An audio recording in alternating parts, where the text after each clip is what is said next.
Hey there. I am a little bit out of it already. Sometimes channeling sessions just actually hit me. It's not really something that I start to do because I wanted to do. It's just something that happens to me. I typically feel a kind of a weird sort of not really a pressure, but a lightness on the top of my head. Sometimes I get some visual hallucinations, like not really hallucinations, but like whenever you see like light and then it has like an after flash on your eyes whenever you look away. Well, I'll get that, but it'll stay around for much longer and it'll be larger in my visuals and it'll turn into weird shapes. So pardon me, I'm gonna be doing a bit of this because um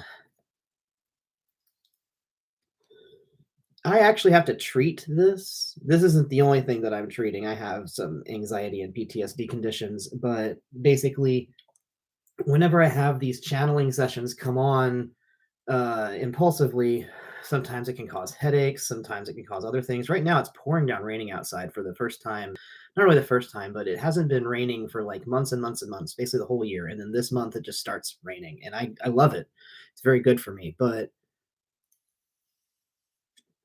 the pressure changes affect my head difficultly. So I don't really know what is actually trying to come channel through. There was some Mercury stuff that was happening back in, I think, maybe February or March. And then everything got kind of scrambled whenever we had to leave the house for a while. So I was starting up a channeling practice then, to be honest, and then it all got disjointed and dumped on its head. So maybe this is just me starting again. Maybe we'll start doing this as a regular thing. I don't know if it'll be on a time schedule or if it'll just be whenever, my head says, "Hey, it's channeling time. It's morbid time." I wonder how many people in this world will end up referencing Morbius who will never see it because I'm one of them. So, how do we start?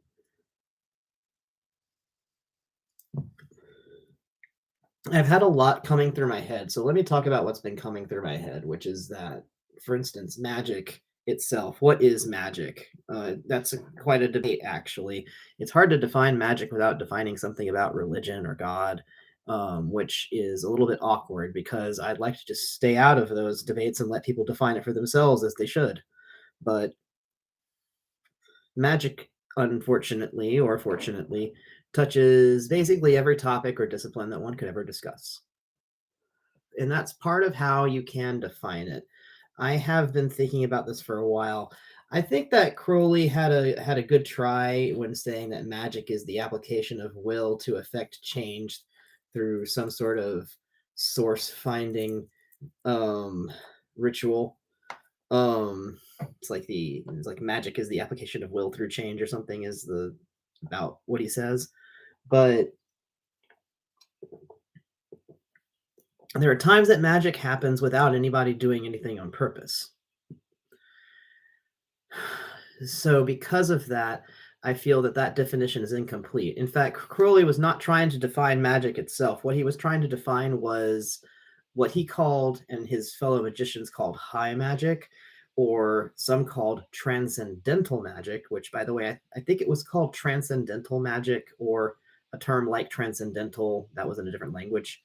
Before it was called high magic. So, high and low magic were not about which one was better and which one was not as good.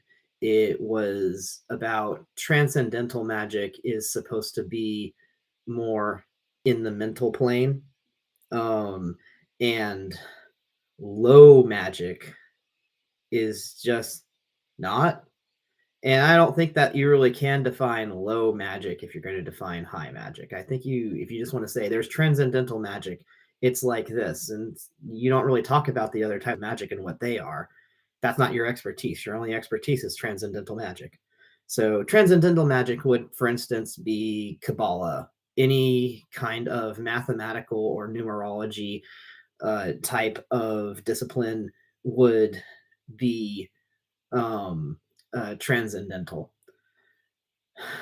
I've been focusing a lot. I'm trying to figure out whether I speak third person or first person right now, which is interesting. I was going to say Felix has been trying to figure out. But I don't know if that weirds people out or not. And I also don't know how depersonalized I really am right now. So um, it's interesting. I've experienced a lot of things over the last few months that have really made it very personal whenever I depersonalize myself. Excuse me. So um, there's a lot of politics involved in channeling, and a lot of I'd say social matters that I have not really seen discussed very much. I have seen them be problems, but I haven't really seen a lot of discussion of them other than the only time that people really discuss how to get along in with each other in the spirit world. They're usually talking about how to find the bad people, how to spot the bad ones. And unfortunately, everyone's the bad ones. I don't mean that to mean that everybody in the human race or whatever is bad. It's simply that every single human has the capacity to do anything. And in any situation, you might come across as the bad guy to someone else. This isn't me casting judgment about what any celebrity did recently, by the way. Oh, just a moment. This body's a little bit of a mess.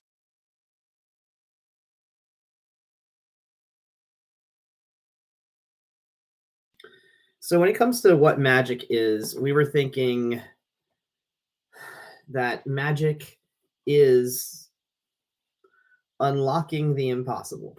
Magic unlocks the impossible. Specifically, magic is the secret that unlocks the impossible. Magic is the key. The reason why it's the key is because the discipline of magic includes a lot of things that usually involve being able to do something very impressive as long as you know the little catch. The little catch is the magic. If you think about, for instance, someone's secret sauce recipe that they've passed down for years, the secret recipe, they don't talk about the measurements of the recipe being what's key, or the um the sourcing of the ingredients, or that they always talk about the just the secret ingredient, that there's a secret recipe and there's a secret in the recipe that makes whatever it is become special. And whenever you have a secret sauce, there's usually a secret ingredient. The reason why it's not the measurements of the ingredients is because if you taste the original and then you know what the ingredients are, you simply just keep on balancing them out until it tastes like the original.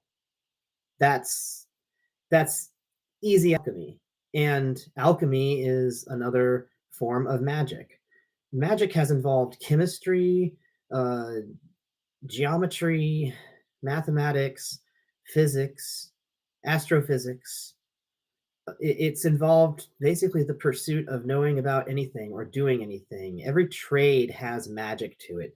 Anytime there's a secret catch about something that you do at work, that if you didn't know that, no one will be able to get it done, that's magic. And I know that sounds very mundane, but there's magic in everything. And so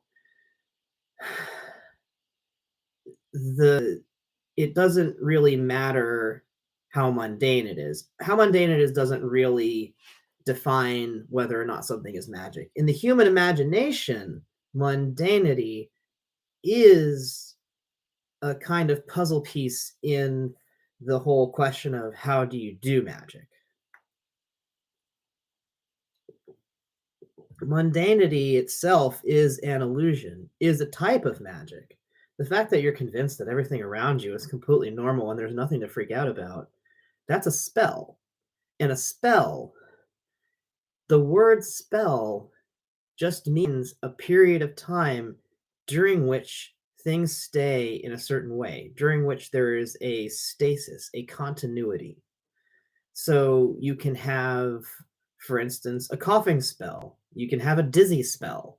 And it's not that somebody cast a dizzy spell on you and made you dizzy with their woogity woo. It's just that you, for a spell of time, are dizzy. That's a spell. And so, whenever you talk about magic, The spell isn't the magic, and casting the spell isn't necessarily the magic. The magic is the secret that allows the spell to happen. This can be all sorts of things depending upon what it is that you're trying to do and what craft it is that you're doing it within. For instance, look at architecture. Architecture is highly associated with magic. One example is simply that magic often takes place in very specific buildings. For instance, temples and shrines are one place or some places that magic can happen.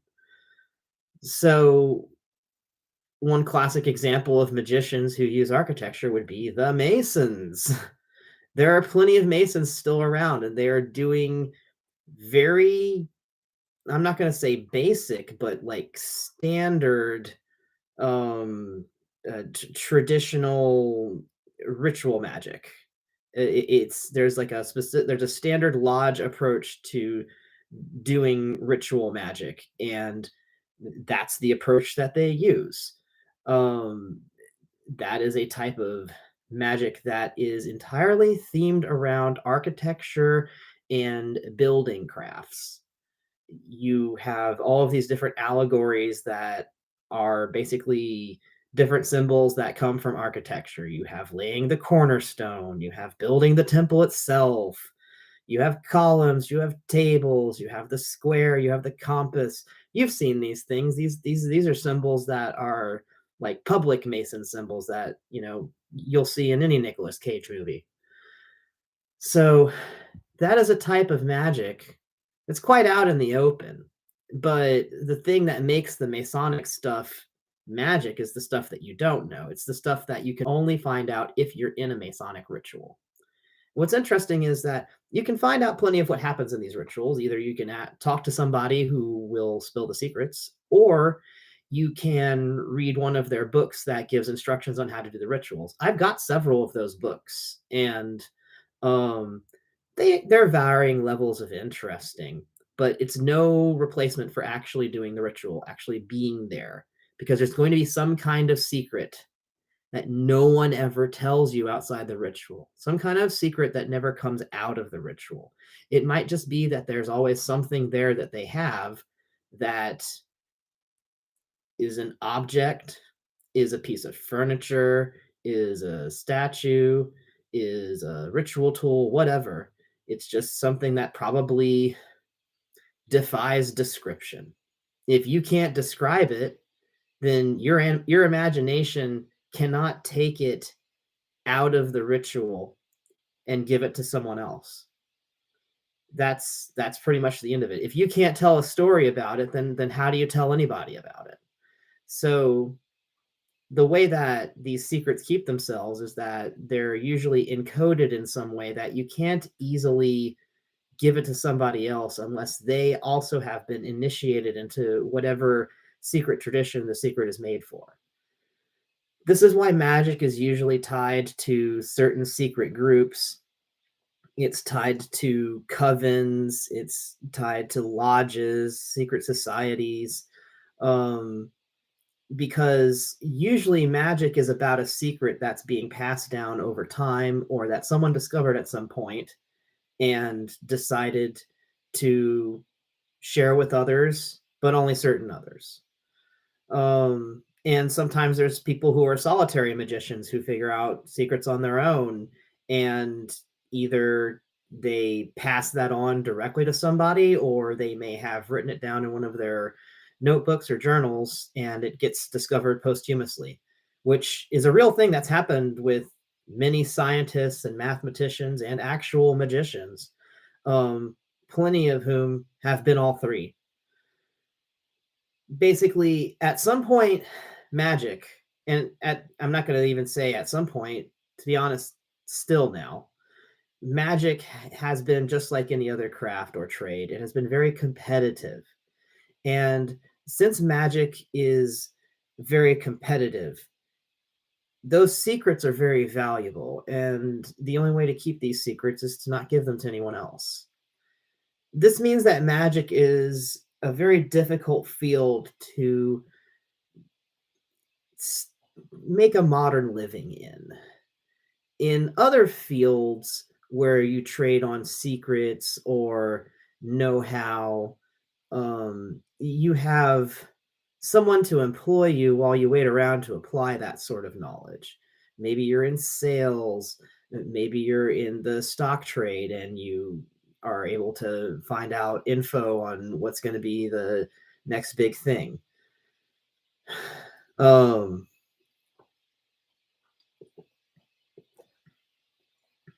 but you find out that secret, and that secret is part of your trade, and then someone sustains you until you can apply that secret for them, and that secret makes you and them enough money that they keep employing you. But it seems that in the modern age, there's not a lot that magicians in particular can do for an employed trade. But there's plenty of people who do magic that will do related, somewhat magical trades for a living, and it's completely fine. For instance, math. Mathematics is a very magical field. It's actually one of those fields where if you have a trade secret, before you would keep that trade secret, you wouldn't share it with anybody else. One of the things that actually has advanced mathematics a lot is that now discovering something in math is such a big deal that it encourages people to actually um, announce their discoveries and therefore share with others how to do something. But at a certain point, the way that mathematicians kept their job was that if you wanted another mathematician's job, you would basically prove that you were a better mathematician than them, and you would defeat them in a math duel. And a math duel, by the way, is a math quiz. You write a quiz for the mathematician who you're challenging, and they write a quiz for you, and you see who makes the most correct answers. And that is such a wizard's duel thing, isn't it? It's just that since it's all with mathematical problems, it doesn't seem as magical as Harry Potter. But the thing is that you used to use a lot more like of those pyramid shapes and cube shapes and spheres and stuff to be able to solve mathematical problems or to be able to explain what it is that your mathematical solution is solving. And those shapes, you do see them a lot on like wizard robes or in alchemist illustrations. So that is still associated with magic. I mean, the magic sphere, that the staring into the crystal globe. People think about the magical side of that very much when it comes to wizardry, but there's such a scientific side as well. The thing is that once you label something as scientific, no one thinks of it as magic anymore. um and that's a shame, but I understand why it is. There was an entire period around the 1900s and then into the 1950s where science kind of had to rid itself of mystic thinking. Not really mystic thinking.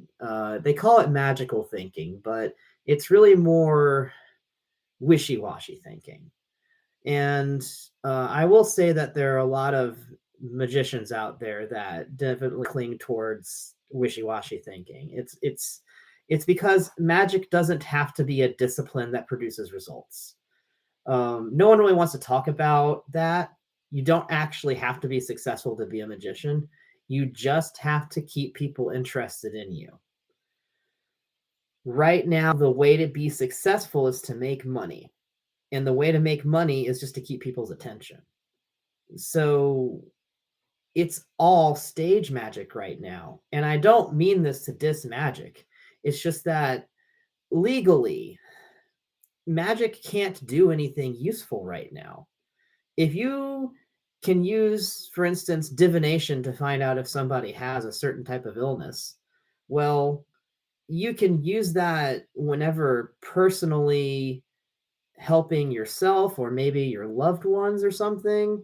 And maybe you can give advice to friends, like close people to you.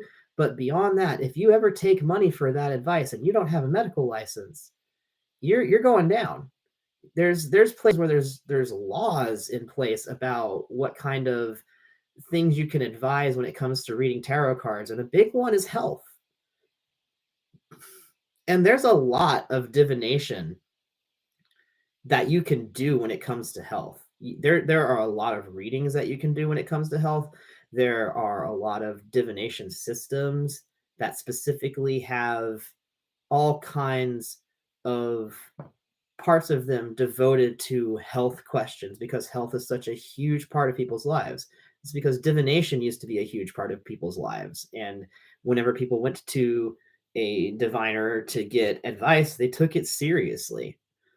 Um, the reason why we don't do this anymore isn't because it's become unreliable or at some point something else became more reliable. It's simply because some laws were made to basically put astrologers in the same camp as other vices, such as people who were dealing out card games or hosting games of chance.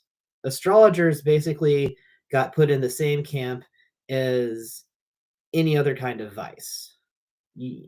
And whenever certain laws were made to get rid of certain vices to clean up the community, astrologers often just kind of got put into that same category. Um, it's a shame that happened, but I I don't really know where astrologers would have gone per se. Everything that is considered knowledge right now, this in this age of reason and enlightenment, needs so much objective proof that it seems not an age where astrologers really are going to be the ones who are going to be the chief way to give advice. Not when it comes to measurements that would drive machines. Uh, I think that the big problem is that astrologers themselves were in the big employ of monarchy. And so there's basically the elites were the ones who had access to astrologers. It was a very advanced form of knowledge. You would have to know a lot of advanced higher maths to be able to do astrological calculations in the age before computers. All of these types of calculations took a long time before computers. You would take days to be able to draw up these things, sometimes more than that. That's an expensive amount of time and it's a lot of training. So only certain people are going to be able to access these skills. And right now, we're in an age where if you want to have an astrology chart drawn up, you can get a free one online within seconds. So the value of astrology was displaced from what it had been before. And now it's still finding itself. Uh, right now, the subject of mysticism and religion and spirituality is very rocky because people are struggling so much over what is right and what is true versus what is false and what is wrong. And the the disciplines that now are considered purely magic as opposed to the disciplines before that were just as magical but now are considered purely scientific. These disciplines typically you can't put them one place or the other. Divination, it's in this gray intuitive area where no one can really describe to you why they know what it is they know. But if you give them time, they could predict pretty much anything.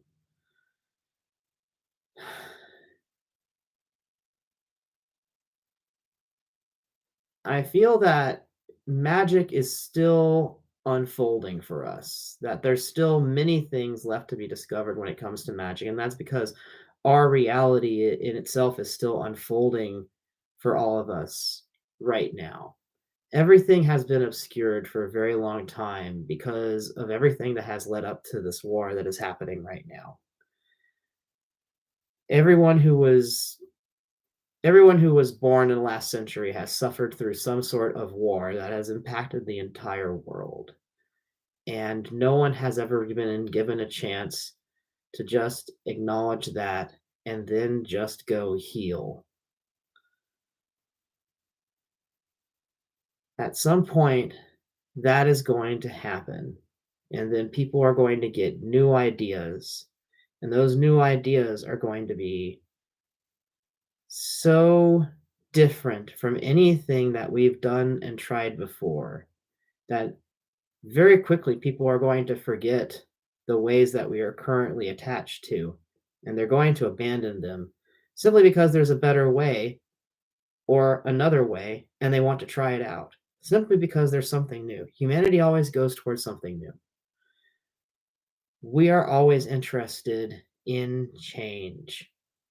It's why it takes so much effort to try to keep things staying the same. It takes so much effort for those who try to keep everything within their power. It takes so much effort for them to keep it in their power. And this is because humanity itself is very resistant to staying one way. It's very natural for us to change and to go with this onwards flow of the universe.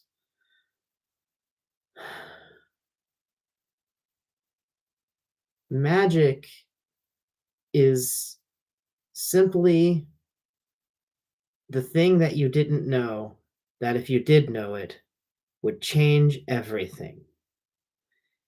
There's not one magic secret for every single problem and every single thing. It changes from thing to thing. The magic of a lock is knowing which is the right key.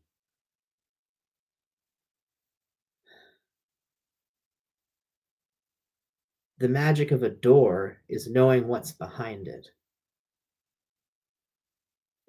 This is why you see so many different magical organizations who have the eye or the lamp or the star as their symbol.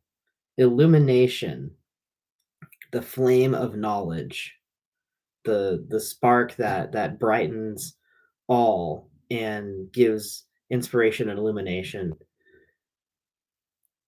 This is not simply some sort of metaphysical concept that one taps into and then it fills you with spiritual inspiration and you somehow just kind of mystically come up with an idea that fixes everything.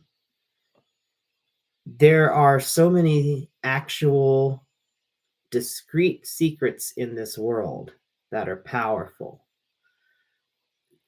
that the illumination of magic is also those very real secrets that are in the world. For instance, anything that is encrypted, the magic in that thing is the encryption that keeps it secure. Knowing that encryption is basically what could undo the secrecy of it. So the encryption is the secret. The secret is whatever it is that if you knew it, you could undo everything. That makes it into the glue that holds everything together.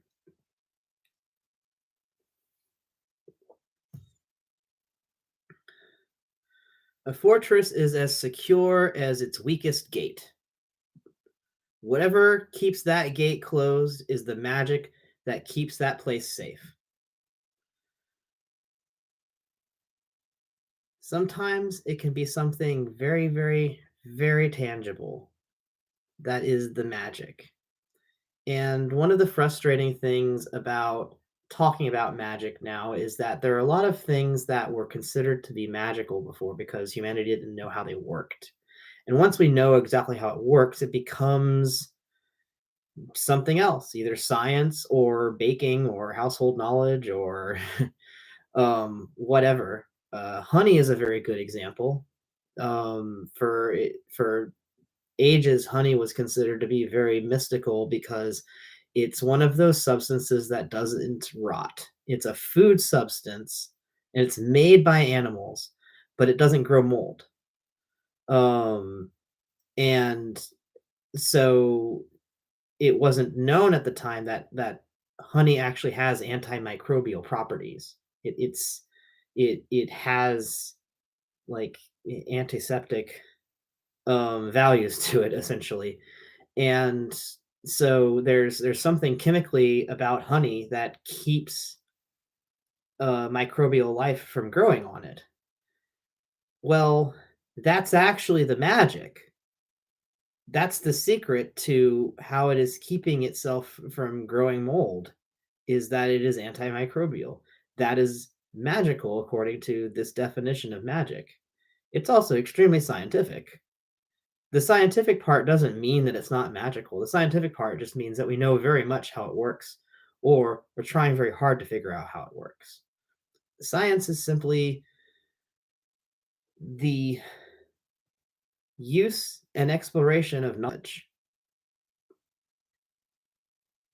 You'll find that magic tends to work in areas where we know at least something about the subject, because magic is usually something that comes up when someone's trying to do something or discover something. Someone's trying to get a result. Um, in other places where we're used to getting results, we don't really talk about the magic because most people don't think that there's magic in turning on a light switch. The lights turn on because electricity works, but it's a miracle every time it turns on, to be honest. And if the more you know about how electricity actually works, the more you'll realize it's a miracle. um, take a take a gander at how power lines actually send electricity at some point. Look that up at some point, because it's not about there being electrons inside the wire that move and go bump bump bump bump bump. How power works is way different than that. And when I found out, it certainly amazed me. But power lines basically guide a field of electricity around, and that's nuts. Um, so the more that humanity thinks it knows about something, sometimes the less it thinks that it's magical. But that doesn't really determine how magical something is. This is one of those things that's been really difficult because a lot of people have attached a lot of value to whether or not you know something or what you think about something or how you feel about something as how you can affect it with magic. For instance, if you do a lot of chaos magic, then you'll find a lot of techniques where if you change the definition of something in your head, then you can actually affect that thing because that's how you think of that thing and that's your reality of that thing. And once you change your reality, then that thing changes in your reality. Um, the thing is, there's a fine line between what it is that your head can actually affect.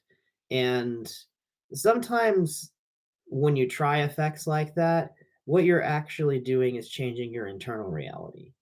You may be changing the reality of some other people around who are witnessing the same thing, but it would be akin to a mass visual hallucination or a mass audio hallucination.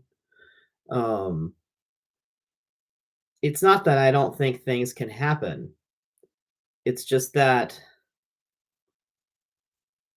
you have to be aware of when the magic is psychological, because there is psychological magic, just as there is external reality magic. There is magic that happens only on the inside of your own head. And that's not to say that the inside of your head is a small space. If you think about higher dimensional shapes, there are literally objects that are, I don't want to say bigger on the inside. It's more that when you go inside of them, you immediately go outside of them to a big space that you didn't realize was there.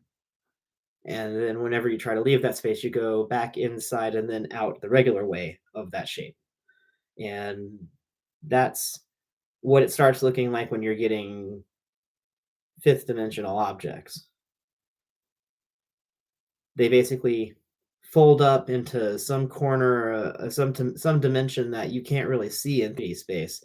So you can't quite tell exactly how it happened, but certainly it did happen.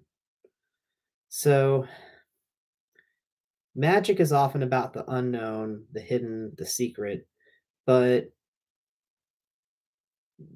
something being illusory doesn't necessarily make it magic or doesn't necessarily make it real. But stage magic, if you study it, you will find a lot about not just real magic, but real things, real ways of actually delivering discourse or informing people of things, real ways that your actual brain thinks. It's just that most people don't really have an opportunity to acknowledge just how few things around us we're actually aware of what they look like and where they are and what they're doing.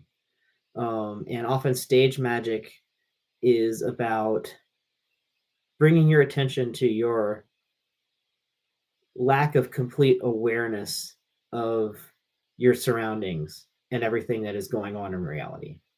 We can't be aware of all of it at once.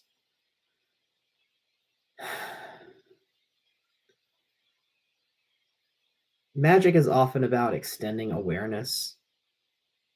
And I would say that that is, again, about finding what's hidden, extending your awareness into something that you usually don't get, you usually don't hear, you usually don't see, you usually don't experience.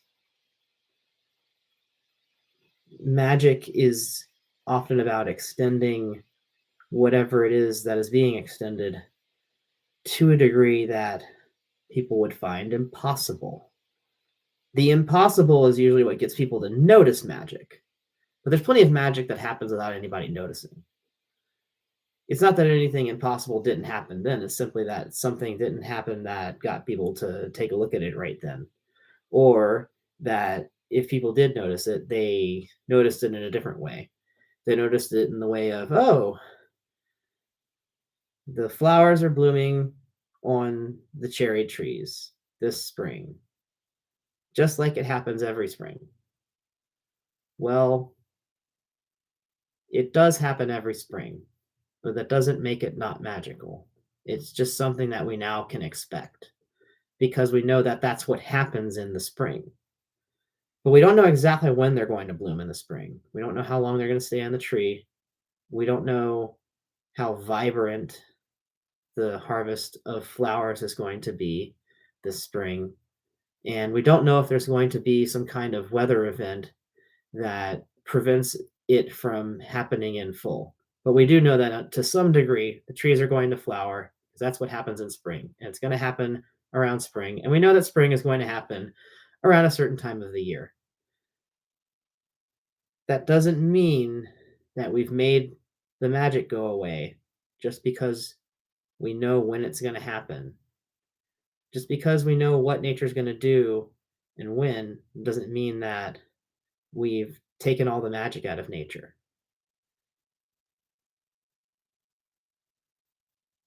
Knowing the secret of something doesn't necessarily remove the magic either.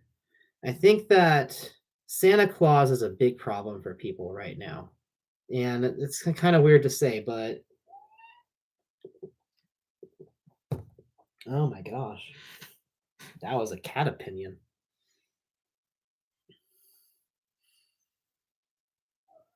Once someone learns that Santa Claus isn't the same way that their parents told them before, or society tried to convince them that Santa Claus was before, there's a disillusionment that all of that is taken away. All of that's impossible now. There was a whole part of the world that seemed real, and now it's all just gone. And That's because Santa Claus, the story of Santa Claus, is not magical. The story of Santa Claus is a lie. And the reason it's a lie is because it could just be a bedtime story, a fairy tale, something to tell the children, and they feel really cool about, that aspect of life. But the story of Santa Claus isn't describing something that happens in natural life or in the natural world. The story of Santa Claus is now something that happens amidst parents perpetuating a falsehood by going through a pantomime. In some communities, in some civilizations, there's different Christmas time rituals involving Santa Claus where it's a little bit more obvious that we're going through a pantomime here, and the kids are highly aware that this is probably somebody in the village who is doing this for the parents, or it's like, a parent who sneaked her out behind back or something like that. It's all about like the surprise of, oh my gosh, how did you do that? But there's usually this awareness of like, oh my gosh, the parents must have done this in some way.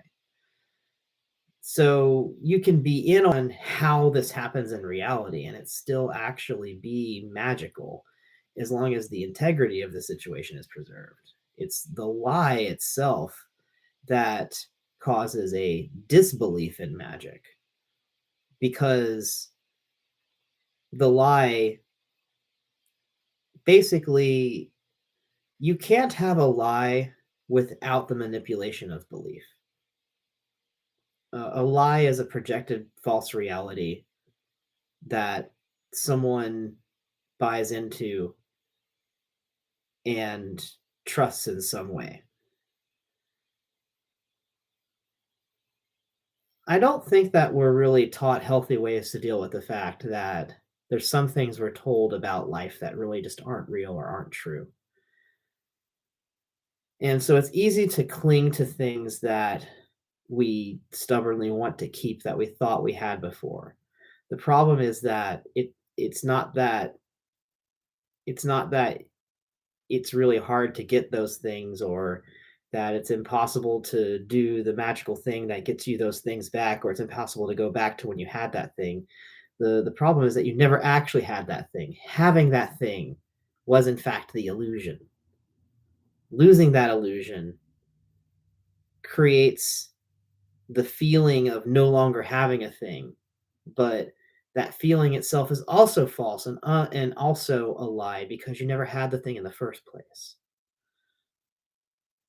This can be something very difficult to recover from because it's like a cascade of illusions. And it's a shame whenever what we would consider to be magic is just made into a lie that hurts people.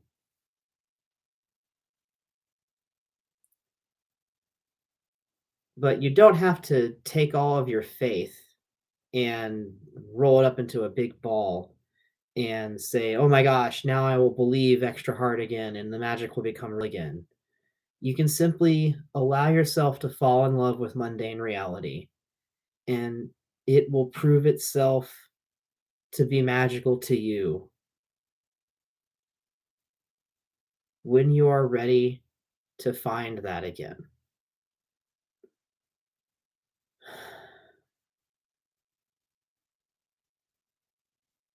I hope you're well this evening. I think we're going to close on that. Cheers.